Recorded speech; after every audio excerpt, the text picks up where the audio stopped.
Сәлеметсіздер ме? Кеше мына сабақта өткенбіз, яғни адрестерін дұрыс жазу туралы. Сөзсіз не абсолют адрес болады, не болмаса салыстырмалы адресі. Яғни сол HTML құжатының маңайындағы адрестер.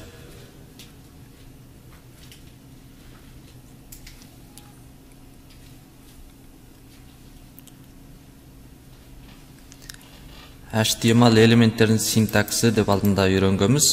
Бірінші сөзсіз doctype HTML, яғни HTML-дың тайпын белгілеу. Одан кейін тайпын белгілейміз. Одан кейін HTML-ды жазамыз. Басталу тәгі мынандай, аяқталу тәгі мынандай. HTML бір бетте бір HTML басталады, және осы HTML-дан аяқталады. Аяқталғанда мұны аяқталу белгісі. Одан HTML-дың ішінде head және body деген екі элемент болады, екі баласы. Яғни HTML-дың екі баласы, біреуі head, біреуі body. Head деген мета тагтері. Мысалы, осы документтің, осы құжаттың мына шардың түрі, яғни Unicode UTF-8. Одан тақырыбы деген сияқты, одан кейін әртүрлі, мысалы, елдерге жолдап, бөлісіп, сөйтіп жолдайтын материалдар, со сияқты. Одан кейін осы браузердің бетіне қатысты сондай бір ұсақ-түйек нәрселерді осы белгілейді. Ал енді body дегенде біз көретін, көзімізбен шынайы көріп түсіне алатын мына браузердің бетіндегі осы район. Көрейік, міне. Bodyға мына район келеді. Осы район, бірақ body деген сөз. Сондықтан көрінетінді бірақ bodyдің ішіне жазамыз.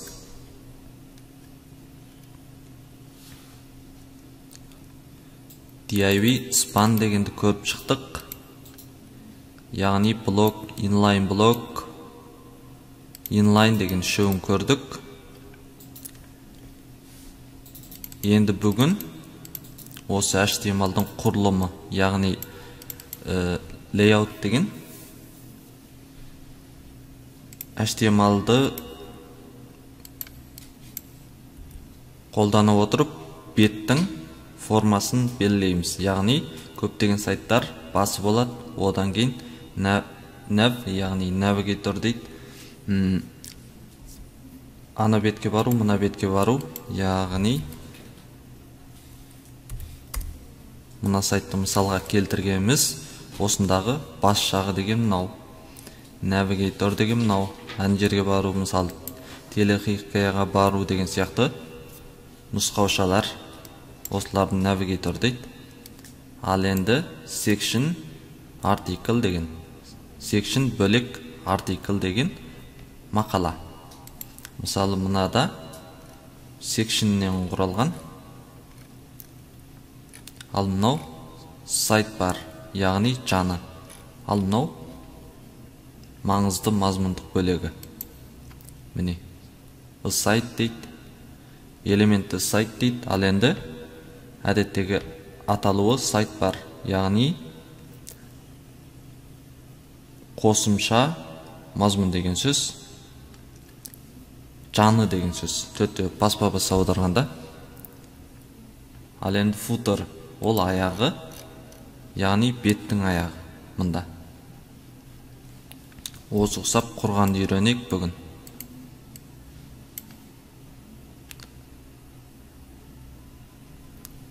Надарды көріп бастадық. Надарды енді көреміз. Жаңадан терезе ашамыз.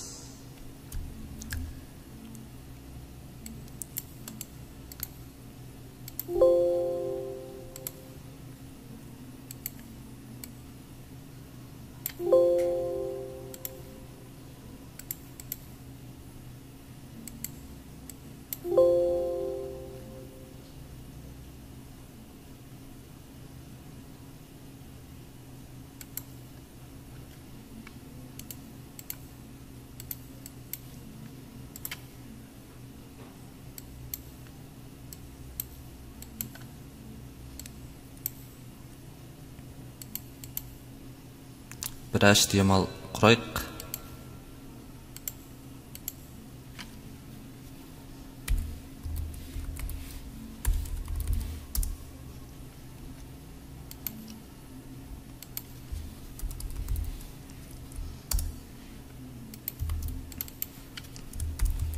Тақырыбын layout-тап қойайық, яғни Bitform. Осыған бір div жазайық. Бұны бір класс белгілейік. Header деп, яғни басы деген сөз. Сайттың басы осында келеді. Яғни мен header деп жазайық. Одан кейін bitті өте жазуға болады. Мысалы, класстың CSS-та жазылу формасы бойынша. Мысалы, мен navigator, яғни мен астындағы сілтемелер бит жазсақ, мұны өзі жазып береді. Мен navigator. Ал енді оның астына тағы бір үлкен бөлік келеді.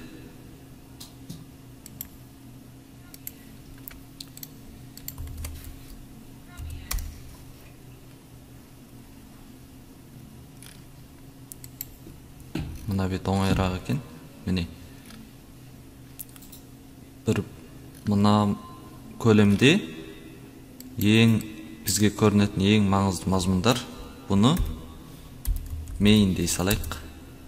Маңызды мазмұндар. Ол екіге бөлінеді.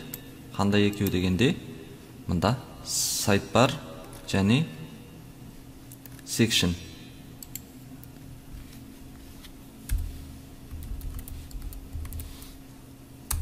Біреу sidebar, мен sidebar.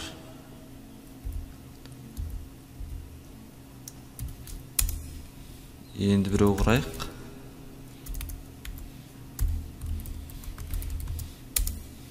Мен section.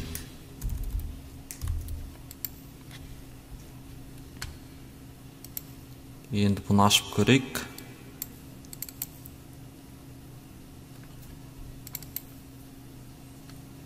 Мұнда әзір бізге мұна ұқсап кәне көрінеді, анандай көрінбейді. Енді бұны біз футерға қапты ғой. Яғни аяғы мен футер дейік. Енді бұны құрайық. Қалай құраймыз дегенде, мұна div-ді үйренгеніміз ұзындықтары 100% болады. Яғни мұнан бірақ алып жатыр.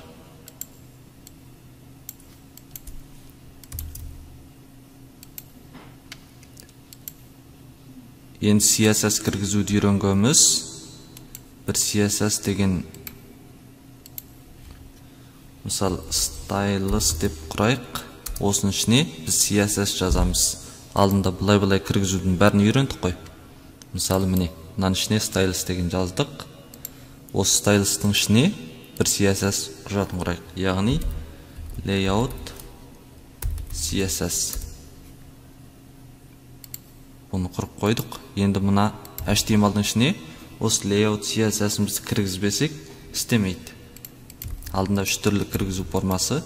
Соның ішінде жерде link деп кіргіземіз. CSS кіргіземіз. Бұл міне адресі кешегі үйренгеніміз бойынша осы HTML құжатымен міне барабар екі құжат қалтасы тұр. Мұнда осының ішінде бізге стайлдың ішіне кіріп layout CSS талдауымыз керек. Style деген құжат қалтасын жазамыз. Міне stylus. Міне мынау іші дегенді білдіреді.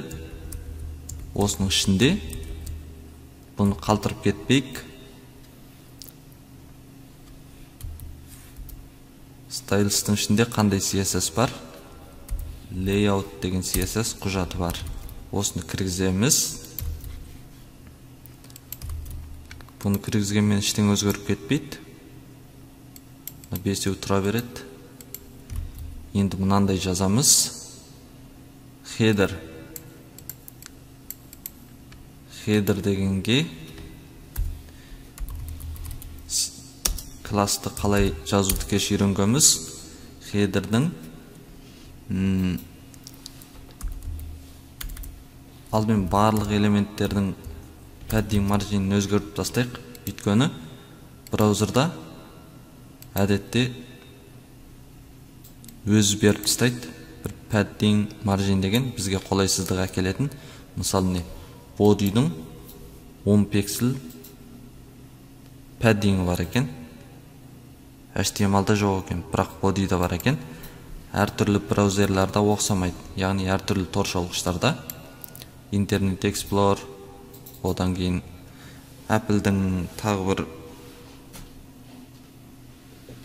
аты немен еді? Біреу бар айту. Safari, одан кейін Firefox деген браузер бар. Opera деген бар. Оларда мәндер оқсамайды. Сондықтан кешегі барлық элементті таңдау деген мына белгі, қар белгінің ішіне барлығының paddingі 0 жоқ. Ешқандай ішкі аралық жоқ. Және margin ешқандай сыртқы аралық жоқ. Беріп тастасақ, мұны бірақ жабысып көрінеді. Жаңалаймыз. Болды. Енді header. Яғни бас жағына background берейік. Бұған бағана мына сайттың реңін әкеле салайық. Ашамыз. Бұның реңі қандай екен көре саламыз.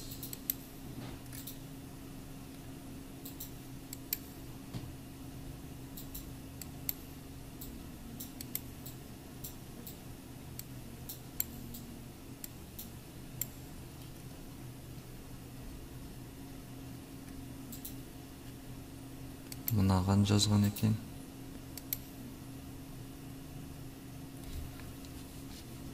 Жерге жазыпты.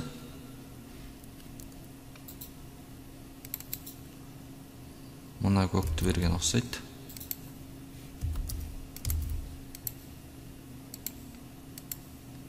Мында келтіріп алдық.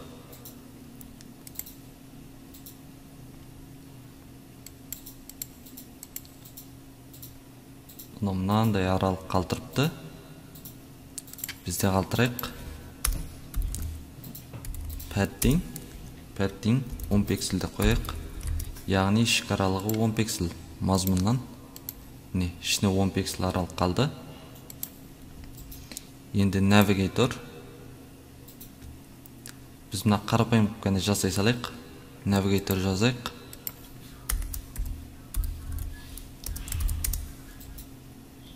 Бұның реңі осындай болсын, мынаның реңі қоюырақ болсын.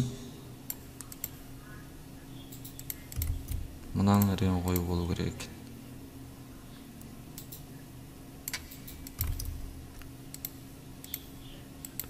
Мында. Бұған да padding берейік.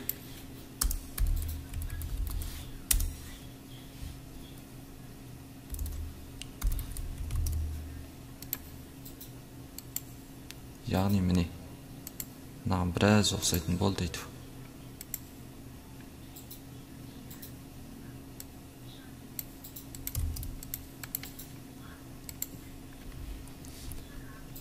Одайын астында міне мынау әсілі 2 div.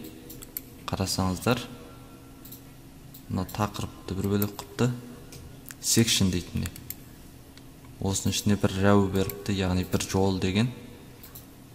Осыны бүйтіп екіге бөліпті. Бізде сөйтейік.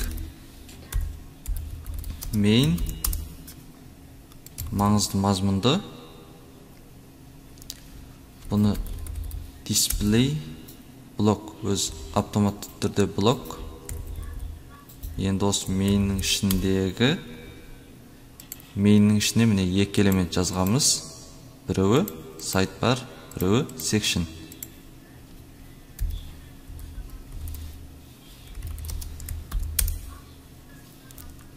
Бұның ұзындығын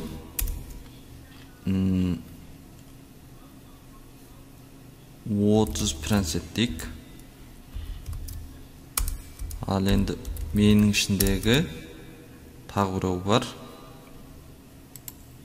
Section деп жазған соң, бұл жерде де section деп аламыз. Бұның ұзындығы 70%. Яғни екеуінің қосындысы 100%. Бір-біріне қатар деген сөз. Бұның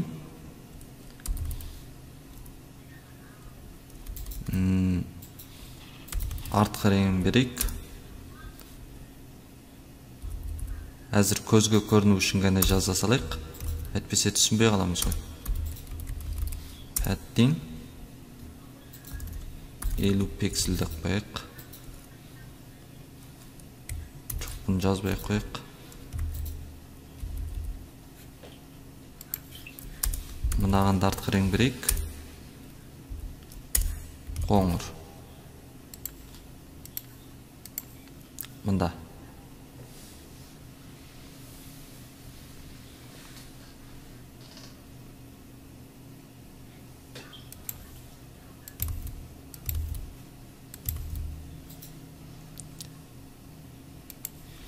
Енді float деген қасиеті бар. Солға қарай. Екеуінде солға қарай қатарға тұру деп белгілеп тастайық. Мында бірінің артына бірі. Яғни солға қарай тізілді деген сөз. Мына жақ, сол жақ, солға қарай тізілді. Енді бұның биіктігін мына маңайға қарай мәкелейік. Онда бұлай істейміз. Алдымен футерға бір рең беріп келейік.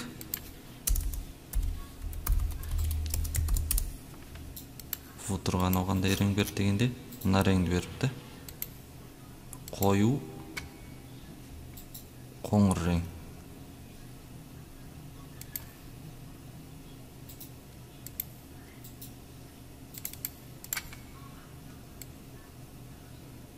Реңін көшіре салайын.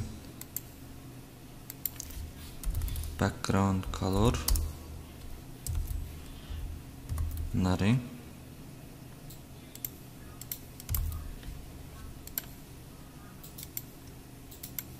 Мында. Осыны padding берейік. Асты үсті 20 пиксель, оң солы 15 пиксель деп беріпсек. Мында.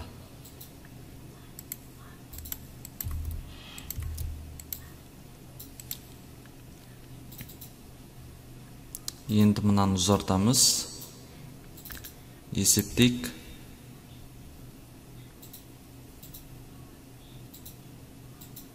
Мынау 56 пиксель дейді.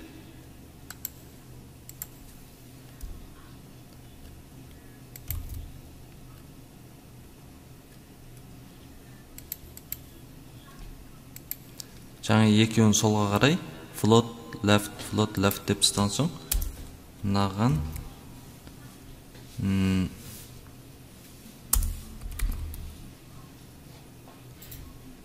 оң жағын тазалап тастайық. Оң жағын тазаладық десек, жаңа мына екеуін padding қабаттас қапты.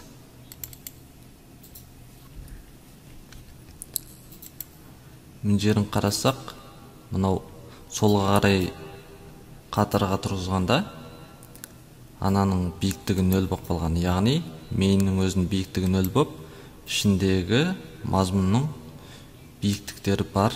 Ал ананың биіктігі 0 болған соң, мынамен қатарлас тізіліп жатқан соң, футер үстіге шығып кеткен. Яғни мынаның ішіндегі элементтердің биіктігінде үстіге шығып кеткен. Содан бұны қалай түзейміз дегенде, біз мынаның сыртындағы main. Mainнің ішіне тағы бір элемент.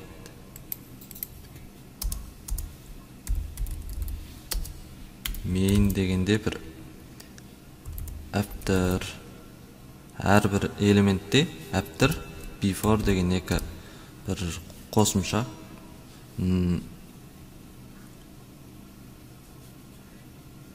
элемент болады.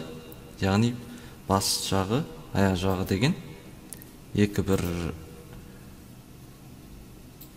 абстракт ойланған екі элемент болады. Әрқандай элементте осының соңғысына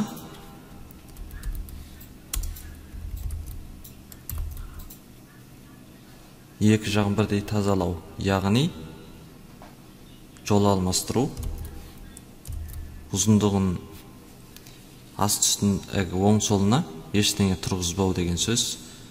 Одан кейін бұның көрінуін блок элементі қып тастайық. Блок элементі.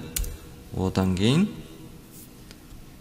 бұл after before деген екеуін қолданғанда сөзсіз контент бір мазмұн болу керек. Бұған бір бос мазмұн бере салайық. Енді қарасақ, міне түзеле қалды. Ал енді мына биіктігін ұзартуымыз керек. Оны ұзарту үшін ұзартпай тұра қалды мен.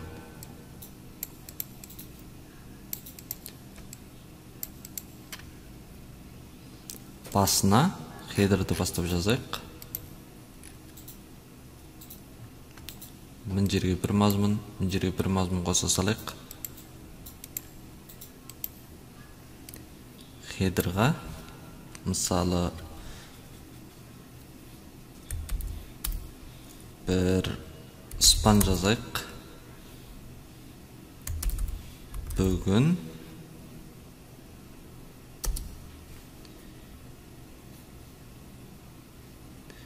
2020 жылы 4-ші айдың 25-і деп қойып. Одан кейін тағы бір спан жазайық. Ол спанның ішіне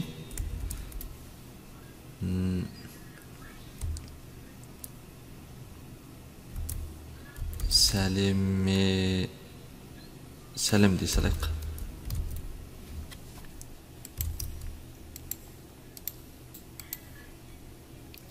Бүгін мынандай, сәлеметсіз бе? Содан кейін мынау осы жерде реңін теңшейік жазудың. Жазудың реңі ақ болса жақсы екен. Спанға ұқсас класс бере салайық. Яғни фонты ақ деген. Осы классты көшіріп астына да бере салайық. Екеуінің де фонтының реңі, яғни жазуының реңі ақ болсын. Осыны қате жазып алмау үшін төті көшіре салайық. Міне жерде біз хедерді келтіргенбіз. Хедердің мына классының фонтының реңі ақ.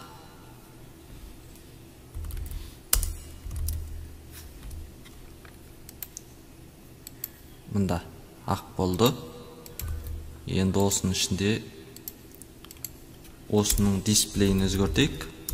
Ұзындық, биіктік беруге жақсы келмейді ғой. Анау inline болған соң, енді осыны inline блок қылайық та. Содан кейін бұның ең қысқа ұзындығы 200 пиксель деп қояйық.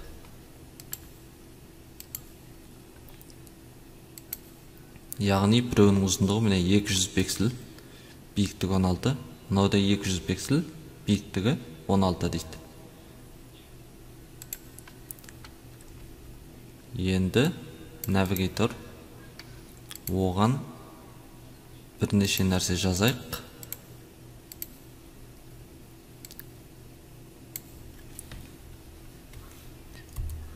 A деген элемент бар. Жалғаным. Бұған еш қайда бармай ақ қойсын. Бас бет. Одан кейін сұхбат. Одан кейін біз туралы, яғни біз деп жазсақ. Және қызмет.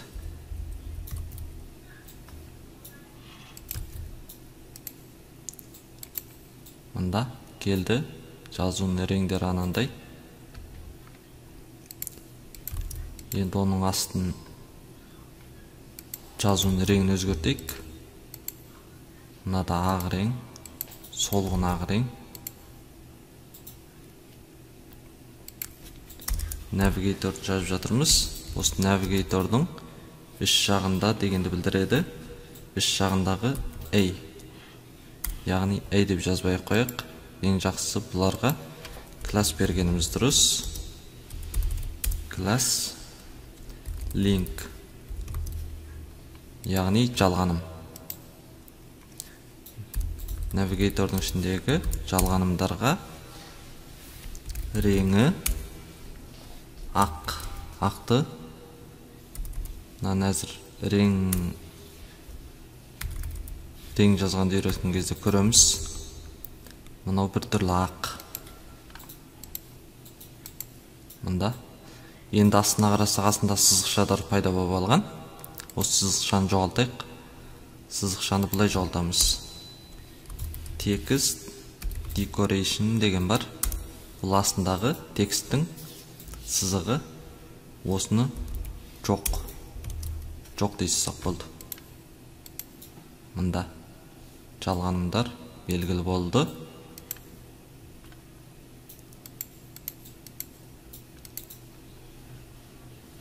Енді қарасақ, мынаның бетіне келе қалған кезде мынаның реңі астына бір сызық қосылып апты.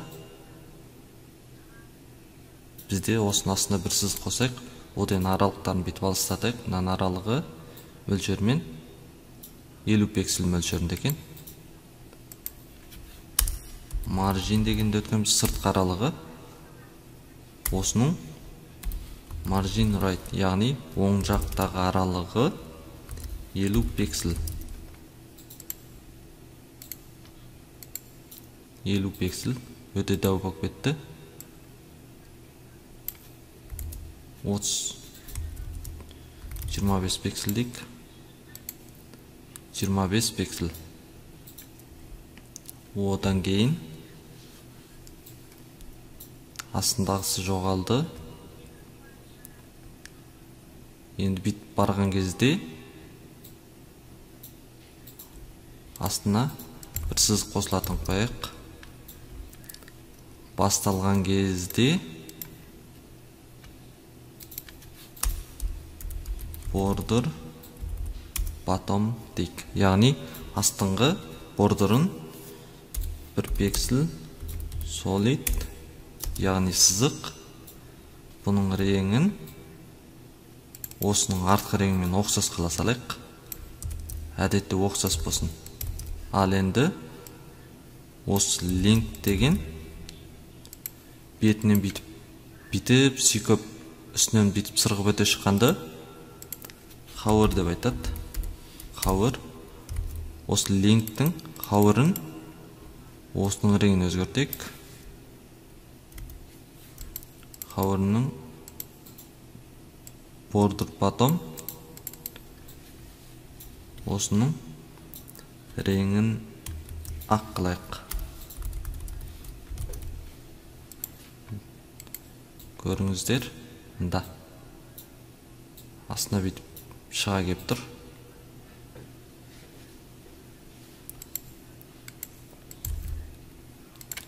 Бұны жасап болдық. Енді мынаны келтірейік.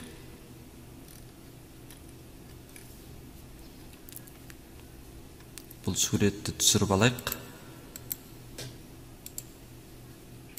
Жаңа беттен ашу.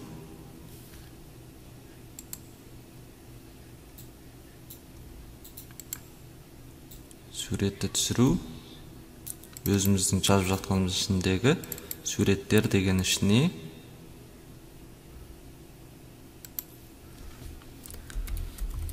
Covers деп қойық, яғни мынаны қойдық. Енді мына суретті өшіріп кетейік.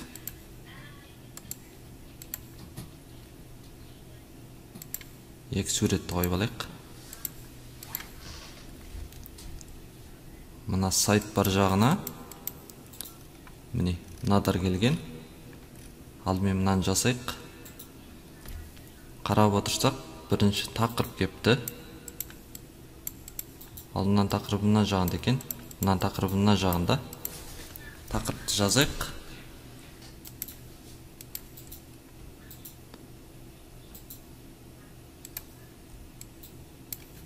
Тақырыпты H1-мен жазамыз. Мен тақырып.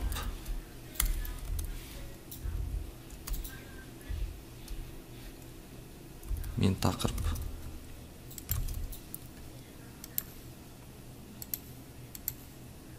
Мен тақырып. Келді. Біз мына артқы реңдерін жоғалтып тастайық. Жоғалтпай әзір тұра тұрайық.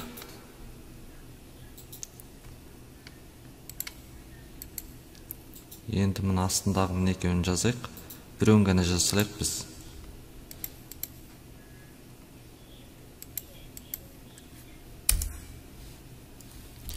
Бір DIY құрайық. Бұған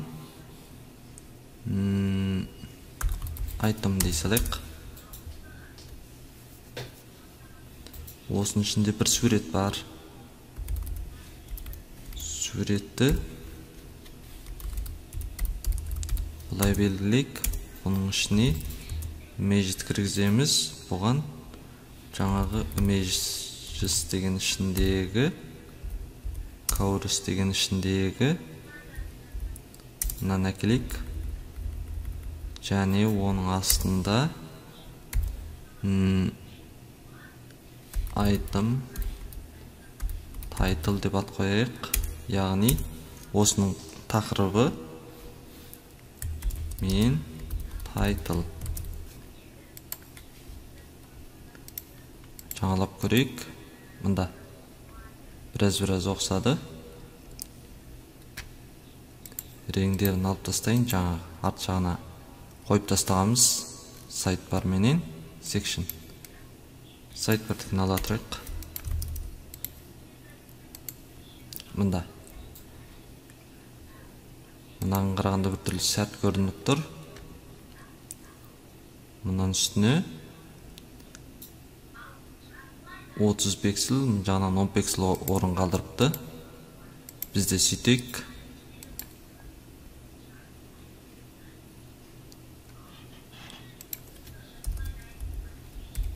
Мен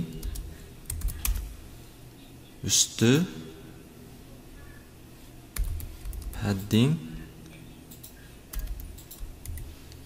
шекаралық бере салайық. Үст асты 30 пиксел, оң солы 10 пиксел. Не біраз оқсады. Енді тақырыптың астыңғы жағына 20 пиксел аралық беріпті. Осының тақырыбы. Тақырыпқа класс берейік. Big title, яғни үлкен тақырып. Ойша бере береміз. Не жазсақ та болады классқа. Шатастырып алмасақ болды.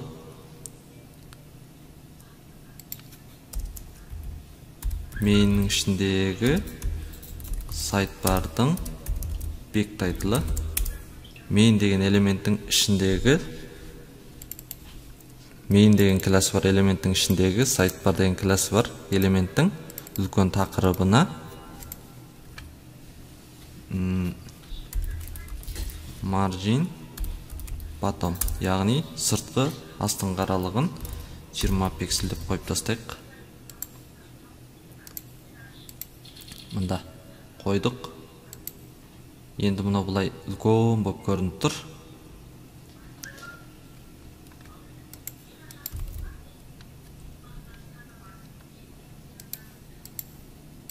Бізде мұнан бұлай үлкен қып жаңа мұнау секшн ғой. Секшн жанына таман келетіндей көрсетейік. Онда мынаның ішіндегі сурет.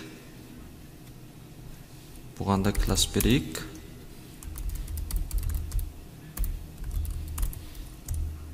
Осындай класс берейік. Бұл айтым. Айтымның ішіндегі сурет.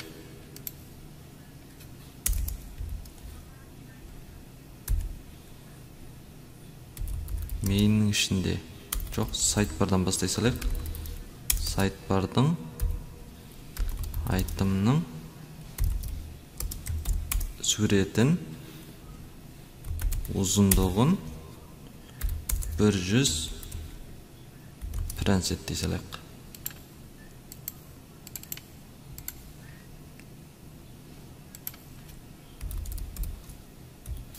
Яғни кішкене аралы мен үлкен аралын келтірейік.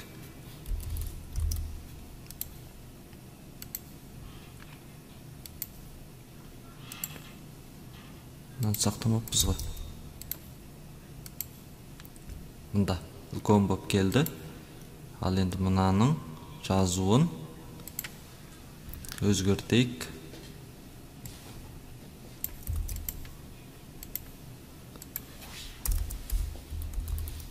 Сайт-бардың айтым жазуының фон сайз, яғни үлкен кішілігі 24 пиксель, реңі қара.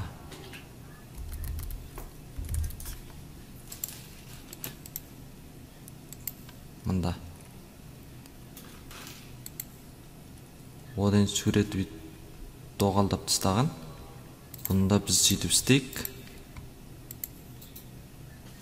Мына суреттің border радиус, яғни кеш үйренген border радиусын 10 пиксель деп тастайық. Мында біздікі де доғал болып келді. Ал мынау үстінен біраз арал қалдырып қойық. Тайтылдың margin top 10 пиксель деп сүйкімдірек көрінсін. Міне. Ал енді мына section бөлігі мен footer бөлігін тағы бір сағатта жазайық. Уақыт өте ұзын болып кетеді екен. Әзірдің өзінде 38 минут болып кетті.